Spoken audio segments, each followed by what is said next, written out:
Hello everyone. Today I'm taking a look at one of the weirdest PCI Express cards I have in my collection, the Mikrotik CCR2004-PCIe. Now this is a router on a network card form factor. It's not like exactly a DPU. It's not interfacing with the host to offload work of the host. It's a whole ass router. So it's got 25 gig network interfaces. On the physical side, I'm hooked up at 10 gig now. It emulates 4 really boring PCI Express NICs for your host. So your host system can pretend like it has 4 NICs, I guess. All 7 of those interfaces show up in Mikrotik Router OS. On the card gets its own IP addresses. It can do routing, it can do tunneling, it can do VPNs. It can do really anything you do on a CCR2004 router, which is pretty much anything Mikrotik allows. You can do full table BGP or shit with this. But it's very weird. So I'm not entirely sure who this is for, what the applications are. I've got a couple theories. I'm not sure Mikrotik even knows who it's for, but we're going to explore some of the possible use cases for this weird PCIe card today. I bought this with my own money about 2 years ago, back when I made the short about it, and I haven't made a video about it since, but today that is going to change. So if you're interested on the Mikrotik CCR2004-1G-2XS-PCIe, then come along in this adventure. So let's take a quick look at the hardware first. So this is the PCIe interface down here, obviously. There's 8 lanes wide. It's PCIe generation 3. They got a little sticker on the top, which has, I guess, the serial number and stuff. So Mikrotik's naming convention usually has the number of ports here, but for the CCRs, it's the number of cores. So CCR2004 has 4 cores. So there's more than one CCR2004, which would be confusing, but this is the PCIe.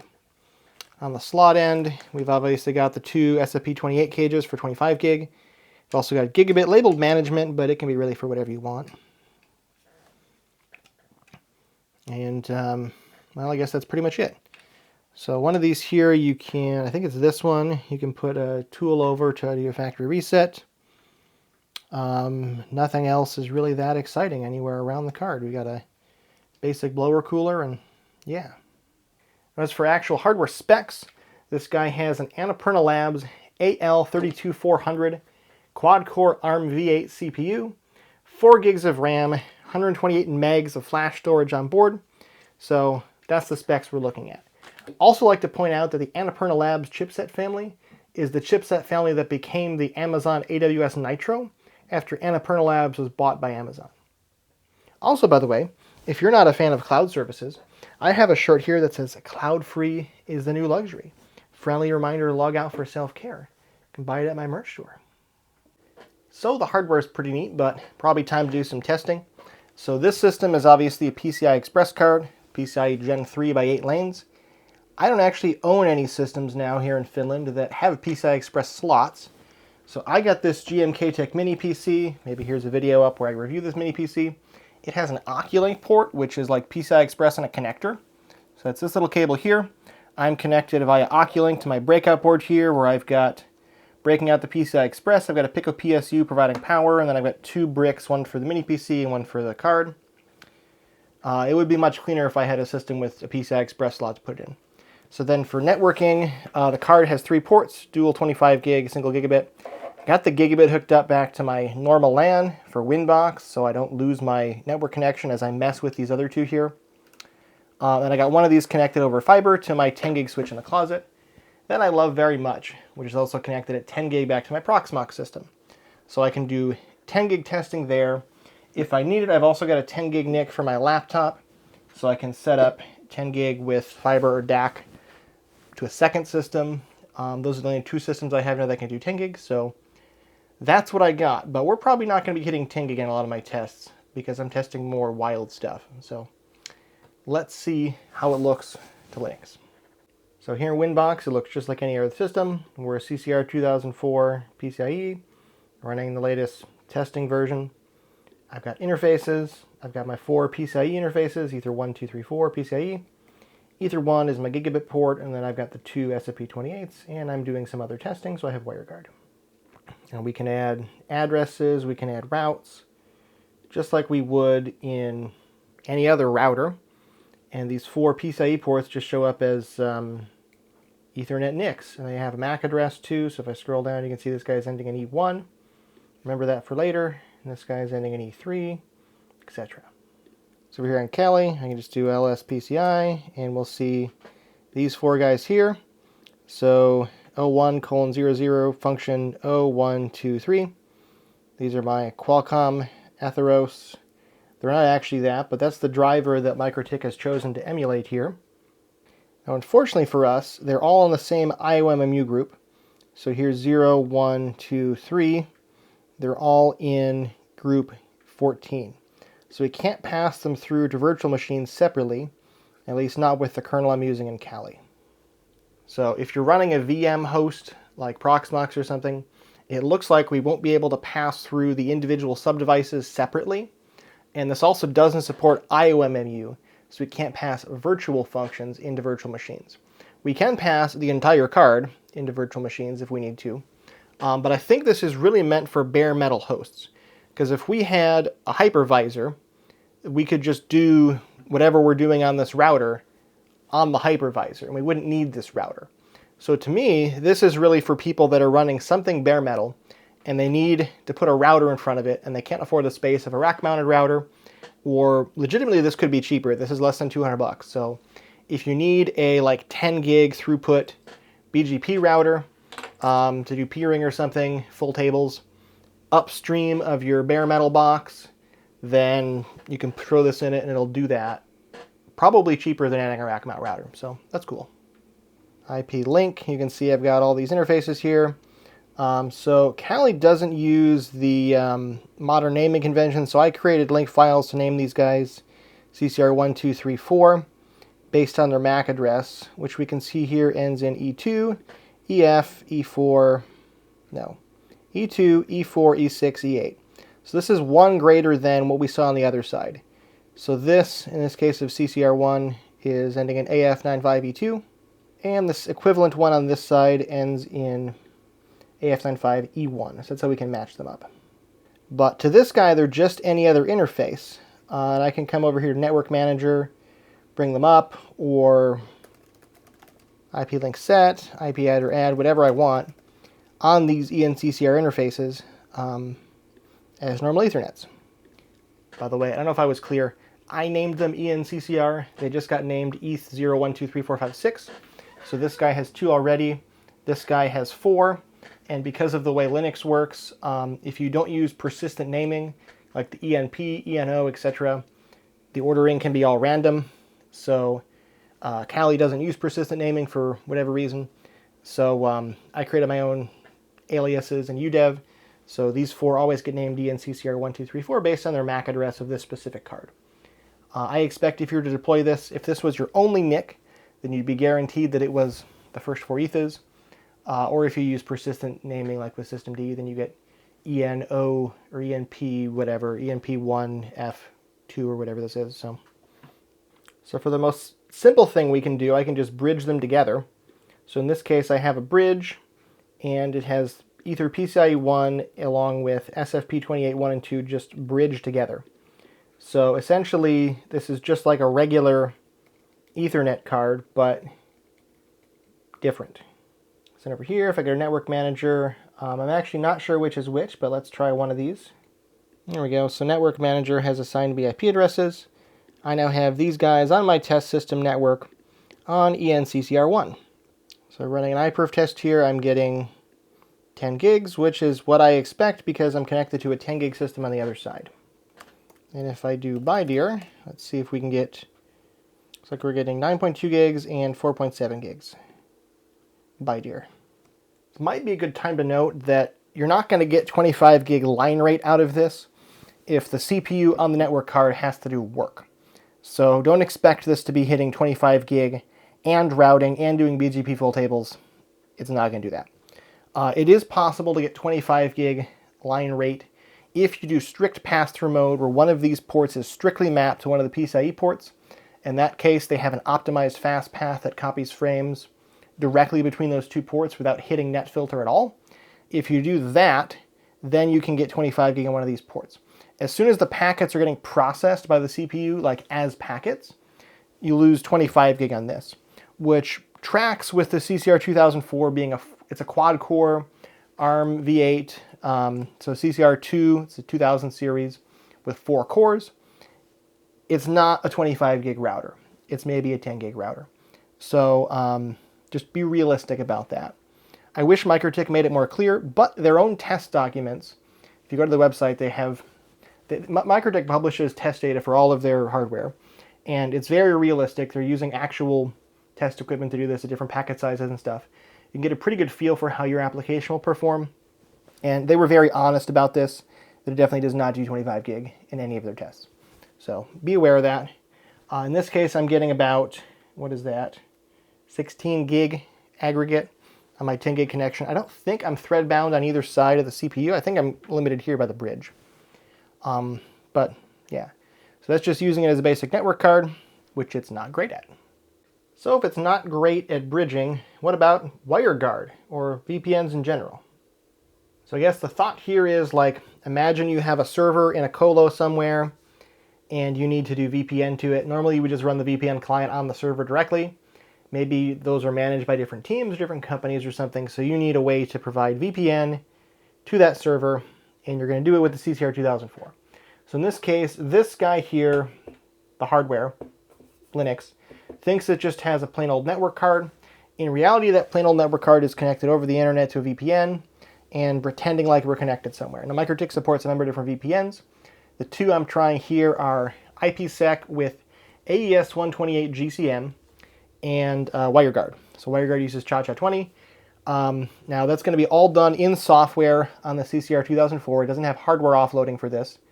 It does have ARM crypto extensions, so it can rely on vector offloading for CCR, which is not that efficient, but it's better than nothing. And it does have AES instructions on the ARM CPU, but it's not like dedicated AES NIC. So we're going to try WireGuard, we're going to try IPsec, and see what we can do. So for my WireGuard config, I got an interface set up, I got a peer set up. You can come back in here and see I do have an interface that I had earlier. I'm doing all IPv6 today, so my WireGuard interface has the address FD69 Beef Cafe Boob, and I've decided PCIe 2 is connected to my tunnel, and it is at FD69 Beef Cafe Book. So all the addresses in Book are on Ether 2, PCIe 2, and the interfaces in Boob are across the tunnel. Oh, across the tunnel I just have like a Linux system running in a virtual machine that just runs iPerf. So the virtual machine is doing both the other end of the tunnel and the iPerf server, and I can watch and look at the CPU load on that virtual machine and make sure I'm not pegging it or see if it's where my bottleneck is. Okay, so we're up with interface 2. We got an address in the book subnet, FD69 Beef Cafe book something. So I should be able to ping across the tunnel, and I sure can. And how about iPerf? So one direction here I'm getting 1.4 gigabits per second. In the other direction, let's see what we get there. We get 1.2. Okay, so by deer we should get about 500 meg. We think maybe. So by deer we get 704 and 867. Okay, so that's a number. So while that's running here, we can see the CPU on the CCR is doing a hell of a lot of work. I didn't film it, but the CPU on the Proxmox system is running at about 15%. So that's how much it's taking to do gigabit, 1.5 gigabit crypto. So basically 1.5 gigabits or so is what this can do in WireGuard. The fan is now ramping up like a little jet engine.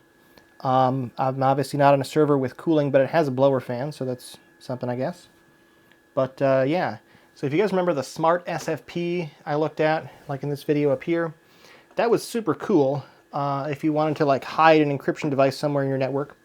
This could hide in your network with slightly more difficulty and can do a lot more WireGuard throughput. But we all know WireGuard, despite having really good code efficiency, the crypto work to do CCR20 is about 10 times more than it is to do AES with hardware offload. So let's see what AES looks like. So IPsec is under IPsec. So I've got a policy here. So I'm using the subnet 57 and 56 on my two sides of the tunnel. So 56 is the remote side and 57 is my side. I just set up a static pre-shared key, so I'm not doing any key exchange, but Don't do that over the internet, but it's doing the crypto work still. Normally you would set up like certificates and certificate authorities and stuff for IPsec, which is all excellent practice if you're doing it for real. But just using a static key gets it to do the crypto work, which is the hard work. So I'm using a insecure method of key exchange, which is me typing in the same key on both sides. And over here we now have an address on the 57 subnet. And I can ping, and how about iPerf? Okay, so we're getting almost 2 gigabits. Well, we were, okay. So we're getting more than we were in WireGuard, but not drastically more. So if I try reverse, does it help in the other direction? No, that makes it much, much worse. How about byte here then? Okay, so I'm getting shit in the reverse direction and pretty good traffic in the forward direction. So I think there's actually a limitation of my test system in there. So the way WireGuard works is when packets come in, WireGuard puts them in a queue. And then separately it has work threads that work through the queue. So if I have 1,000 packets come in that get put in the queue, then I have an 8-core processor. Each core can take 100 packets and process them and then keep going. So all the threads do all the work. The downside to this is if one thread gets delayed for some reason, now its 100 packets are behind the other 100 packets that the other threads did. So there's a trade-off there. What IPsec does is it works directly in the receive queue. So packet comes in, the network card puts it in one of more hardware queues and then triggers an interrupt when the queue gets full. And then a processor core services that interrupt, processes all those packets. IPsec happens right there. So if all of your packets have the same source and destination MAC address and source and destination IP address, they will get put into the same queue, which means they get processed by the same core. So a single TCP stream in a single direction will always end up pinning the same core. Now this might not be a problem for you, and for most people it's not a problem, but it's how IPsec's implementation on Linux works. So it appears that in one direction I'm hitting that queue limit on one of my 2 systems here, and the performance is terrible. But if that's not an issue for you, then the performance of IPsec is slightly better than WireGuard. And that's what I would expect. I would expect IPsec to be marginally more performant than WireGuard for most people in most setups. This is an ARM processor, so the AES instructions are a bit different. So are the vector instructions. On an Intel processor, like my system in the closet, we might get different results, but in general, IPsec is a bit more performant than WireGuard, and like an order of magnitude more performant than OpenVPN if you're using that. So how about some tunnel offloading, like say VXLAN?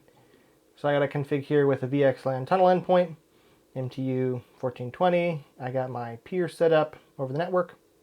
So for those of you that have never heard of VXLAN before, it's a technology that encapsulates Ethernet frames inside of UDP packets inside of IP.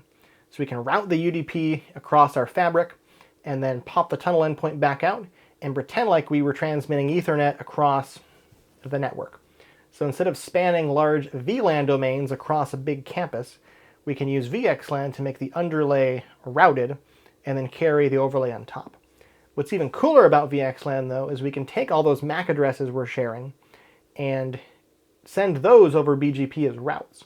So if we have a whole bunch of switches that do VXLAN, they can exchange their MAC addresses they've learned over BGP, and we get rid of a lot of the downsides of very large sprawling layer 2 domains, but we get the upside that a VM or a host can move anywhere on the network. It'll get learned automatically by the network and stuff like that.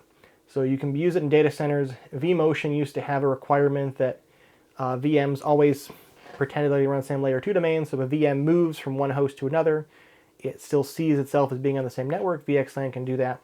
So now I've got a VXLAN tunnel going between my Mikrotik CCR2004-PCIe Express and my virtual machine in the closet. And so I have a layer 2 domain that spreads that far. Mikrotik is then bridging that onto one of my PCIe NICs. So this guy is now part of that same network as well. Let's look at that. By the way, so here if I hit up the FDB, you can see we've learned this MAC address over VXLAN 1. So on Kali now, I've got an FD69 BFCafe 69 address, which is the same as my test system. And I can ping the test system, which is ::1, and I can iPerf to it. So 8 gigabits a second in VXLAN. Not bad. How about byte here? I expect half that, roughly. now it's even better. So we got 4.75 on one direction and 8.79 on the other. The fans here are spinning up like a jet engine on both sides, so both of these systems are doing a lot of work. We'll stop that. By the way, in the closet here is where I've got all the systems down there. So some people were complaining about how these two doorknobs look misaligned. It's because I got a bunch of wires coming out the bottom that go into my server rack in there. Server rack being a Ugreen NAS, by the way.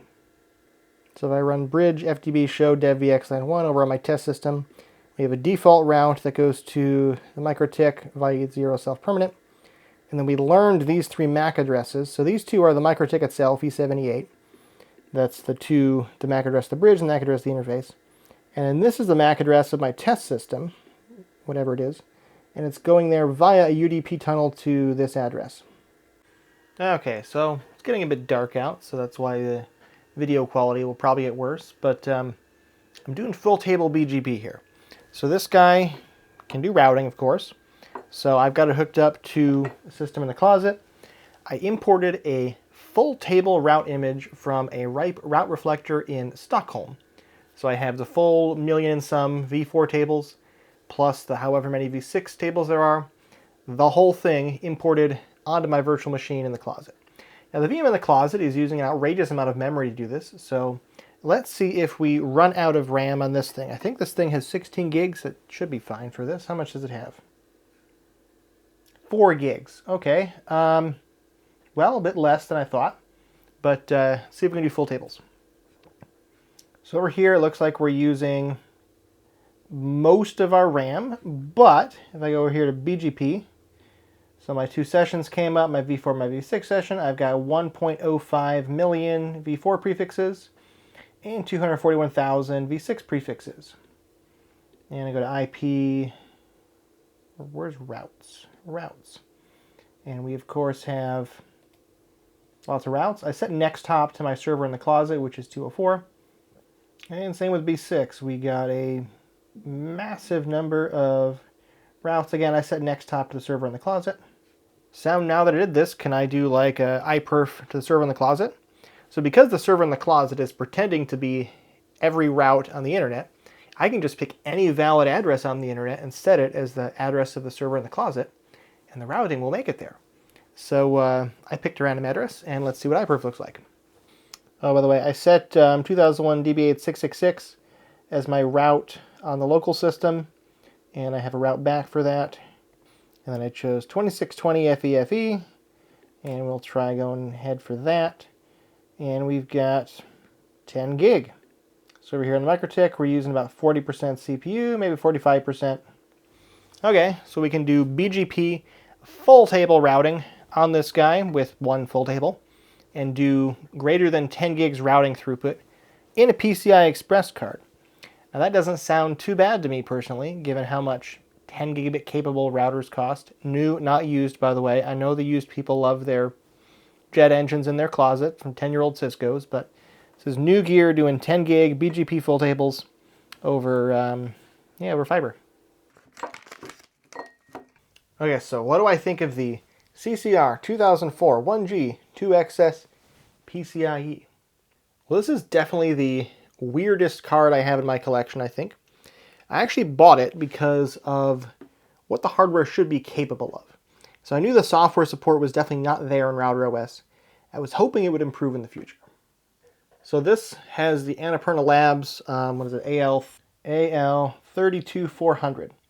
Okay, Annapurna Labs, AL32400, 2 gigahertz quad-core ARM V8.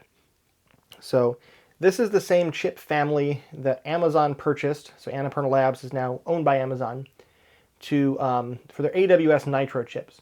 So essentially Amazon Web Services, the big cloud company, found that for their virtual machine instances, like traditionally you have a hypervisor, which runs on the CPU, and you have a bunch of virtual machines that run on more cores of the CPU.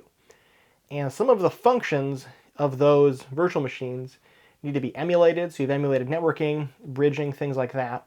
And you also have emulated storage, and also display and stuff like that. So the hypervisor is emulating quite a bit of hardware here, and it's using its CPU for that. And so Amazon wanted to reduce the impact on the processor. So if they had like a 128 core processor, they can only sell, I don't know, 80, 90% of those cores, because the rest of them had to do work for the emulation hardware for all those VMs. So one way to get around that for networking is to use SRIOV. So I made a video up here on using a Mellanox Connect X4 SRIOV. In that case, the networking card is emulating a network switch in hardware. So the hypervisor is doing less work in emulating that hardware. But for storage, they were still having to emulate in hardware. So developing their own card let Amazon essentially emulate an NVMe device on a PCIe card plugged into the system. It would show up as an M.2 or a NVMe storage device, but it would actually go out over the network into Amazon's Fabric and do whatever fabric they have to store their data. So in our terms, in home lab terms, that'd probably be something like Ceph, NVMe over TCP. And so I was hoping this card would be open enough that we would be able to figure out a way to use this to do similar things. Because essentially this card is a PCIe device, and that's programmable. That's not something we see all that often in the world. So being able to program our own PCIe endpoints and then backend them over the network is a really cool idea to me.